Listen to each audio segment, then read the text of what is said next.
Doctors don't want me to tell you this. Here are my top 5 secrets for respiratory infections. Number 1.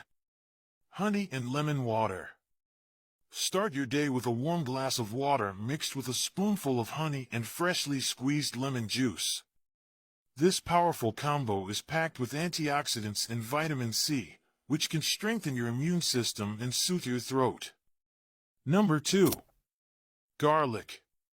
Garlic has antimicrobial properties. Include garlic in your meals or try taking a garlic supplement to help fight off respiratory infections. Number 3. Ginger tea. Ginger has powerful anti-inflammatory and antibacterial properties.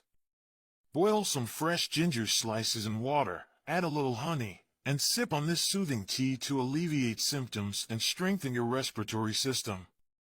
Number 4. Turmeric. This vibrant yellow spice is known for its immune-boosting and anti-inflammatory properties.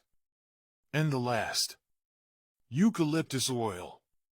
Eucalyptus oil has been used for ages to relieve respiratory symptoms. Add a few drops to a diffuser or inhale its steam by adding a couple of drops to hot water. It can help clear congestion and ease breathing. Subscribe to discover more.